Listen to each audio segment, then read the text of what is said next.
Moving into Willow Creek Estates wasn't my first choice, but the commute was easy, and the nearby nature trails were perfect for Buster, my service dog. Buster is a handsome German Shepherd who helps me handle my anxiety after my time in the service. He's impeccably trained, always wears his official service vest when we're in public, and responds to every command without fail.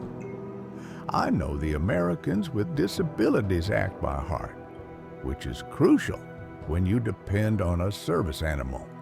But I never thought I'd have to quote federal law to my own HOA president. Before we continue, if you are watching our video for the first time, please bless and support us by hitting that subscribe button. The first time I met Brenda Miller, she was armed with a clipboard and a frown that looked like it was a permanent feature of her face. She introduced herself as the head of the Homeowners Association with a tone that implied I should be genuflecting. "I don't recall approving a dog for this property," she said, her eyes narrowing as she glared down at Buster, who sat calmly beside me. I explained politely that Buster was a service dog, not a pet, and was therefore exempt from any pet rules under federal law. She made a scoffing sound, muttered something about people gaming the system, and stomped away. I should have seen that for the red flag it was. In the following weeks, I got 3 separate notices for made-up violations. My recycling bin was out 30 minutes too early. A package on my porch was an eyesore. My front door wasn't the pre-approved shade of brown. Each letter was signed with Brenda's ridiculously fancy signature, which always included a little star that felt more passive-aggressive than cheerful. I complied with every ridiculous demand, trying to avoid a conflict. But I had a sinking feeling this was just her warming up. Then came the monthly HOA meeting, where Brenda announced a new proposal. All animals, including service animals, had to be registered with the HOA for a fee and wear a special community-issued tag. When I raised my hand and pointed out that this was in direct violation of the ADA, she cut me off, saying that community bylaws were what mattered in Willow Creek. A few of my neighbors shifted uncomfortably in their seats, but nobody said a word. After the meeting, Brenda got in my face and whispered, "If you're going to make things hard for me, I can make them a whole lot harder for you." Her breath smelled like stale coffee and arrogance. The next Saturday, I was on my front porch reading the news while Buster dozed at my feet. It was a peaceful morning until Brenda's shadow fell over my lawn. She was standing on the sidewalk in her usual uniform of khaki pants and a polo shirt, holding a spray bottle. "Your dog is in violation of the pet ordinance for not having HOA-approved tags," she announced loudly, clearly performing for anyone who might be watching. I calmly told her again that Buster was a service dog protected by federal law, and that the HOA had no legal authority to require special identification for him. "Besides," I added, "that ridiculous rule of yours hasn't even passed yet." Her face flushed a deep, blotchy red. "I am sick and tired of you military guys thinking you're above our rules," she spat, taking a step onto my lawn. "If you won't follow them, I'll enforce them myself." Before I could even stand up, she aimed the bottle at Buster and sprayed him right in the face. Buster yelped in pain, scrambling backward and rubbing his eyes with his paws. I leaped up, putting myself between them, and demanded to know what she had just sprayed on my dog. "Just a little vinegar and water," Brenda said with a sickening smirk. "It's harmless, but maybe now he'll learn some respect." I was shaking with fury, but my training taught me to keep a level head. I got Buster inside, carefully flushed his eyes with water, and made sure he was all right.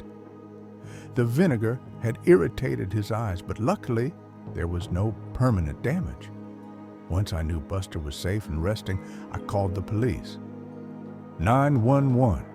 "What is your emergency?" the operator asked. I reported the assault on my service animal, making sure to state that interfering with a service animal is a federal crime.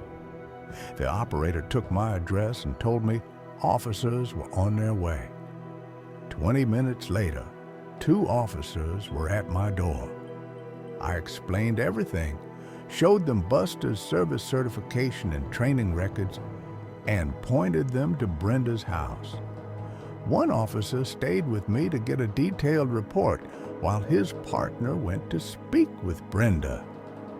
Through my front window, I could see her waving her arms wildly, her face a mask of indignation. The officer listening to her seemed completely unfazed by her performance. When the officers returned, they told me that Brenda had admitted to spraying Buster, but insisted she was just enforcing community rules. They explained that they had educated her on the fact that interfering with a service animal is a federal offense under the Americans with Disabilities Act, carrying heavy fines and possible jail time. Furthermore, her actions were considered animal cruelty under state law. They were placing her under arrest and asked if I wanted to press charges. Absolutely, I said without a moment's hesitation. Brenda was cuffed and walked to the police car, shouting about how she'd have me thrown out of the neighborhood and that everyone would be on her side. Several neighbors had come out to see the commotion, and I heard one of them mutter, "She finally took it too far this time." Another neighbor came over afterward and apologized for not speaking up sooner. "We've all been afraid of her for years," he confessed, looking at Buster, who had calmed down and was leaning against my leg. The legal process was surprisingly fast. Brenda was charged with interference with a service animal, animal cruelty, and harassment. Her first court appearance was a sight to behold. She showed up in an expensive suit with a high-priced lawyer who looked more and more miserable as the evidence was presented. The judge was especially stern, noting that HOA rules never ever supersede federal law, particularly when it concerns disability rights. While waiting for the trial, an emergency HOA meeting was called. I went with Buster, and to my shock, almost every homeowner was there. The board's vice president called for a vote of no confidence in Brenda's leadership, citing her reckless behavior. The vote was unanimous. Brenda was officially removed from the board. The criminal case ended with Brenda pleading guilty to lesser charges to avoid a longer prison sentence. The judge sentenced her to 30 days in jail, a $5,000 fine, 200 hours of community service at an animal rescue, and mandatory disability rights education.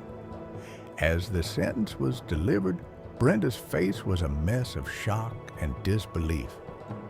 "But I was just enforcing the rules," she said weakly as a bailiff approached her. The judge leaned into his microphone and replied, "The most important rule, Ms. Miller, is to respect the law of the land, which protects the people who need service animals." As Brenda was led away, our eyes met. The smug entitlement was gone, replaced with the vacant look of someone who finally ran into a rule she couldn't break.